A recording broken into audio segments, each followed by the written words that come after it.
اس وقت جو شام کی موجودہ صورتحال ہے اس پہ ہم بات کرنا چاہیں گے کہ اسرائیل نے حملہ کیا ہے وہاں پہ وزارت دفاع کے دفتر کو بھی اور صدارتی محل کو بھی اور بہت سی جگہوں کو وہاں پہ نشانہ بنایا، اور پھر پتہ چلا کہ جو احمد الشرع المعروف جولانی ہے وہاں سے وہ بھاگ کے ترکی چلا گیا ہے، اور اسرائیل جو ہے وہ اب بہت سی جو شام کی زمین ہے، شام کا علاقہ ہے، اس کو اس نے اپنے قبضہ میں لے لیا ہے۔ تو یہ ساری صورتحال کیا ہے، یہ کیوں ایسا ہو رہا ہے؟ دیکھیں جولانی تو پلانٹڈ لایا گیا، سب کو پیادہ تھا، اس کے باوجود سب کو معلوم ہے یہ بات، ٹھیک ہے نا۔ جو بشار الاسد کے خلاف بھی جنگ تھی وہ کوئی فرقہ وارانہ جنگ نہیں تھی، وہ اسرائیل کی جنگ تھی، اسرائیل کے خلاف مقاومت کرنے والے شام کے خلاف۔ بشار الاسد اس وقت لیڈ کر رہا تھا، ایران اس کے پیچھے تھا، حزب اللہ اس کے پیچھے تھی، ٹھیک ہے۔ لہٰذا یہ جنگ تھی اسرائیل کے حامیوں اور اسرائیل کے مخالفوں کے درمیان، ٹھیک ہے۔ یہی جولانی تھا جو اسرائیل کی طرف پیٹ کر کے بشار الاسد کے سامنے جنگ کر رہے تھے۔ تو جولانی کو جو ہے پلانٹڈ لایا گیا۔ بشار الاسد کے خلاف جو جنگ تھی یہ پوری اسرائیل کی حمایت میں تھی، ٹھیک ہے نا۔ ان سب کو معلوم ہے، پیچھے ترکی تھا، پیچھے امریکہ تھا، پیچھے اسرائیل تھا، اور عرب ممالک ان کو سپورٹ کر رہے تھے، ٹھیک ہے۔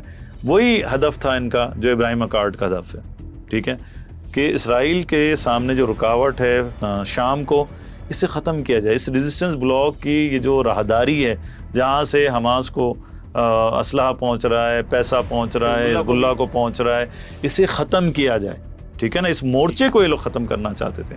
لہذا جولانی صاحب جو ہیں یہ جو ان کی حکومت بنائی گئی ہے سب کو معلوم ہے، ترکی اس کے اندر شامل تھا، امریکہ اس کے اندر شامل تھا، اسرائیل نے اسے ویلکم کیا، ٹھیک ہے۔ اب جو یہ ساری صورتحال ہے ان کا بنیادی ہدف کیا ہے؟ اب یہ دروز کے بہانے سے کیا کرنا چاہتے ہیں؟ میکسیمم سوریہ کے اوپر قبضہ کرنا چاہتے ہیں، جتنا یہ لوگ قبضہ کر سکتے ہیں، ٹھیک ہے۔ جتنا یہ لوگ ٹکڑے کر سکتے ہیں سیریا کو، یہ لوگ ٹکڑے کرنے کی ان کی پوری کوشش ہے، ٹھیک ہے، کہ ایک حصہ جو ہے وہ مثلا لبنان کی طرف ہو جائے، ایک الگ ہو جائے، ایک اسرائیل کی طرف ہو جائے۔ یہ چاہتے ہیں کہ 3-4 ٹکڑے کر دیں تاکہ اس کی طاقت ہی ختم ہو جائے، ٹھیک ہے۔ قومیتوں میں اس کو تقسیم کر دیا جائے، مذاہب میں اس کو تقسیم کر دیا جائے، ایک بہت بڑی سازش۔ اور اس کا پیادہ کون ہے، اس کا وسیلہ کون ہے؟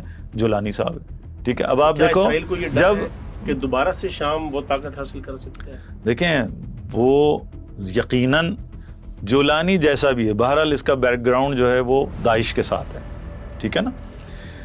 داعش اوپر والے لوگ ظاہر ہے ملے میں، لیکن نیچے والے لوگ ہو سکتا ہے منظم ہو کے اسرائیل کے خلاف کوئی ایسا اقدام کریں، ٹھیک ہے، کبھی بھی کوئی پرابلم کریٹ کر سکتے ہیں۔ لہٰذا وہ چاہتے ہیں کہ اس کی طاقت کو بالکل ختم کر دیا جائے۔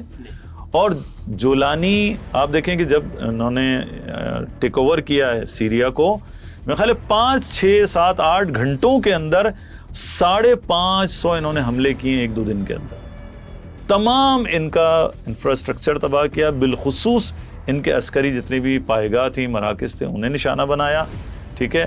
ان کے جو جہاز تھے انہیں نشانہ بنایا، بحری طاقت کو ختم کر دیا، فضائی طاقت کو ان کے ختم کر دیا۔ ان کے پاس چند جو ہے ٹینک بچے ہوئے ہیں، اس کے علاوہ ان کے پاس کچھ بھی نہیں ہے، ٹھیک ہے۔